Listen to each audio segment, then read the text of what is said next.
क्या आपने कभी सोचा है जहाँ तापमान -30 डिग्री हो, ऑक्सीजन आदि हो और धरती बर्फ से ढकी हो, वहाँ बिजली बनाई जा सकती है? अब भारत वही कर रहा है। 14,000 फीट की ऊंचाई पर लद्दाख की बर्फीली जमीन के नीचे से ऐसी ऊर्जा निकालने वाला है जो ना रुकेगी, न थमेगी और ना ही प्रदूषण फैलाएगी। ये कहानी है पूगा वैली की, लद्दाख का एक दुर्गम, ठंडा और वीरान इलाका, लेकिन इसके नीचे छुपा है ऊर्जा का वो खजाना जिसे दुनिया जियोथर्मल एनर्जी कहती है। यहाँ की जमीन से गर्म पानी, स्टीम और गैसें निकलती हैं, जो इस बात का सबूत है कि धरती का अंदरूनी तापमान यहाँ बहुत ज्यादा है। ओएनजीसी की टीम ने यहाँ जो किया है वो किसी मिशन से कम नहीं। दुनिया की सबसे मुश्किल जियोलॉजिकल फॉर्मेशन में अनकंसोलिडेटेड हिमालयी चट्टानों के बीच बिना हेवी मशीनरी सपोर्ट और सिर्फ कुछ महीनों की सीजनल एक्सेस में यहाँ ओएनजीसी ने भारत का पहला जियोथर्मल वेल पूरा कर लिया है। ये पूरी तरह से भारत की अपनी तकनीक और इंजीनियरों की मेहनत से बना है, कोई विदेशी मदद नहीं। जियोथर्मल एनर्जी का सबसे बड़ा फायदा है 24/7 बिजली मिलती है,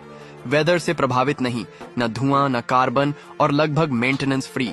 और ये सब कुछ एक ऐसे इलाके में होगा जहां आज भी कई गांवों में बिजली नहीं है। लद्दाख में अब डीजल जनरेटर का जमाना गया, अब आएगा पूगा पावर। दुनिया में जियोथर्मल टेक्नोलॉजी आज तक सिर्फ कुछ देशों तक सीमित थी, जैसे आइसलैंड, न्यूजीलैंड और यूएसए, लेकिन अब इस लिस्ट में शामिल हो रहा है भारत, और वो भी अपने दम पर। चाइना ने अभी तक ऐसी ऊंचाई पर जियोथर्मल पावर जनरेट करने की कोशिश नहीं की है। इसलिए ये प्रोजेक्ट सिर्फ बिजली नहीं बल्कि एक मैसेज है कि भारत अब किसी भी चुनौती को हरा सकता है, चाहे वो पर्यावरण की हो या भूगोल की। पूगा वैली अब सिर्फ एक भूभाग नहीं रहा, ये बन चुका है भारत के आत्मनिर्भर भविष्य का प्रतीक। Geothermal energy, continuous, carbon free, future ready, और भारत अब इस तकनीक में भी दुनिया को लीड करने जा रहा है। अगर आप चाहते हैं कि देश की ये तरक्की हर कोने तक पहुंचे तो इस वीडियो को शेयर कीजिए और सबको बताइए। फैक्ट टीवी 91 पर मिलती है आपको देश के विकास की वो तस्वीर जो कहीं और नहीं मिलती।